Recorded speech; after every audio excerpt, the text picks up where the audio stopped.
कल अपन ने अशोक के काल वंश तक पढ़ लिया था। उसके बाद है मौर्योत्तर काल, शुंग वंश।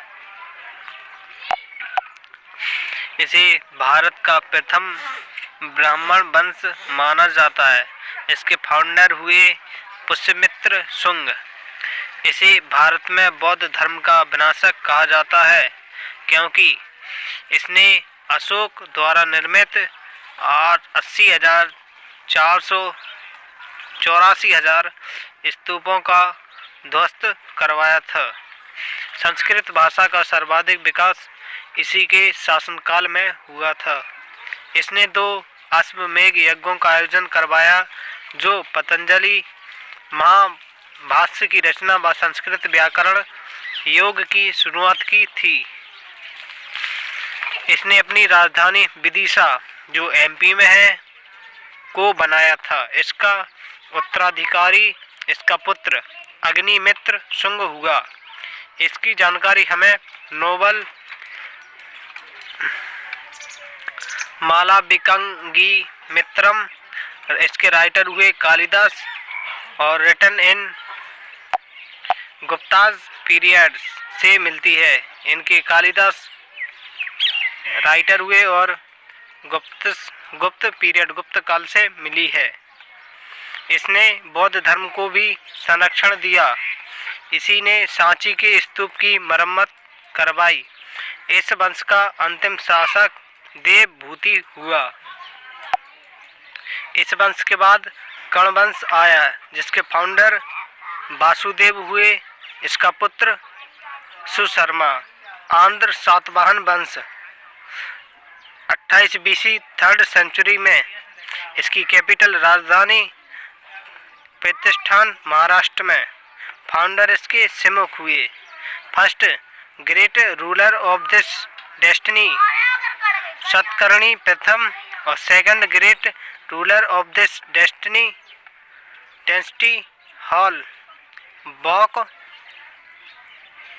घटास पुस्थानी। इस वंश का सबसे महान राजा 23वें राजा गोमतीपुत्र सातकर्णी था, जो 106 + 130 तक शासन किया।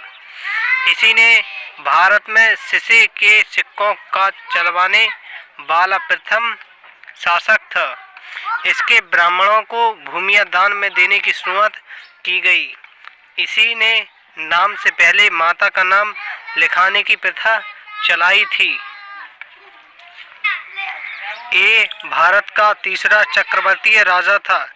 इसका उत्तराधिकारी इसका पुत्र, जो इस वंश का अंतिम महान शासक था, जिसे वासुदेवपुत्र पुलामावी के नाम से जाना जाता है।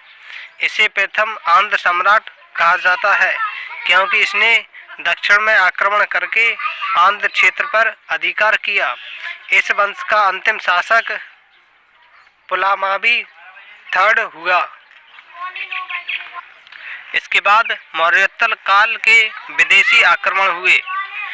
इंडोनेशिया, ग्रीक्स ओरिजिन, ग्रीक यूनान, फाउंडर डेमीट्रियस प्रथम, कैपिटल सकल सिंध, ग्रेटेस्ट रूलर मिलिंद।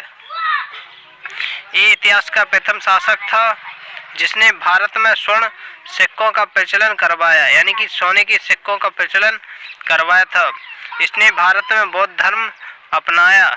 इसने बौद्ध धर्म की शिक्षाएं बौद्ध भिक्षु नागसेन से प्राप्त की।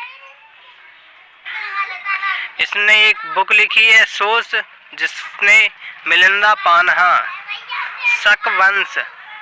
उसके बाद ओरिजिन सेंट्रल एरिया। भारत में इसकी 5 शाखाएं थीं। पहला कश्मीर, दूसरा तक्षशिला, तीसरा मथुरा, चौथा उज्जैन और 5वां दक्कन। इस वंश का महान शासक रुद्रदामन था। जूनागढ़ का अभिलेख इसी ने लिखवाया था। संस्कृत भाषा का सबसे नव अभिलेख जूनालेख ही था। Last ruler Rudrasena 3rd। इसकी हत्या चंद्रगुप्त द्वितीय के द्वारा की गई, जिसने भारत के शंग वंश का अंत किया। उसके बाद कुषाण वंश, इसके ओरिजिन वेस्टर्न चाइना। इस वंश का सबसे महान राजा कनिष्क हुआ। इसने शक वंश का अंत कश्मीर से किया और 78 एडी में शक संवत चलवाया था।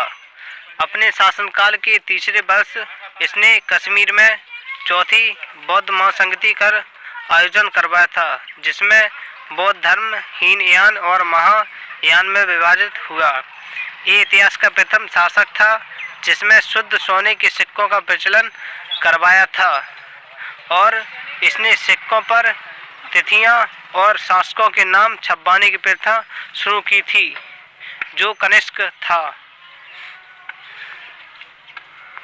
उसके बाद गुप्त पीरियड, गुप्त काल को इतिहास का प्रथम स्वर्णकाल कहा जाता है।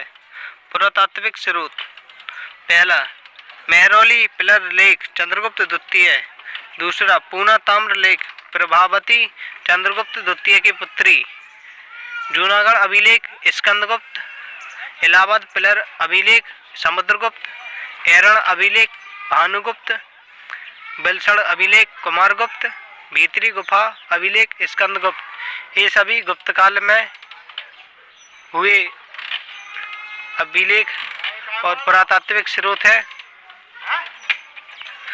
भारत का प्रथम मंदिर दशावतार मंदिर देवगढ़ झांसी में है।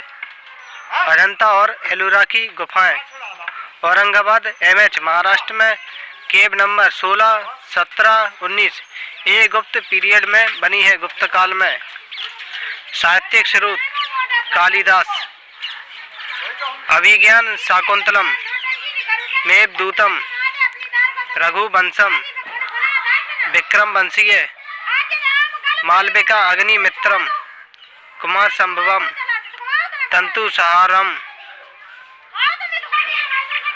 विशाख दत्त, मुद्राक्षस, देवी चंद्रगुप्तम, बारामिहिर, वृत्त संहिता, पंच सिद्धांत का, बाणभट्ट, हर्षचरित्र, कादम्बी, हर्षवर्धन, नागानंद, रत्नावली, प्रियदर्शिका, कामंदगम, नीति शास्त्र, आर्यभट्ट, सूर्य सिद्धांत, आर्यभट्टियम, अमर सिंह, अमरकोश, बादशाह स्थापन, कामसूत्र, विष्णु शर्मा, पंचतंत्र, वत्स भट्टी, रावण भट्ट, धन्वंतरी, अणु सिद्धांत, सोमदेव कथा, सरित सागर।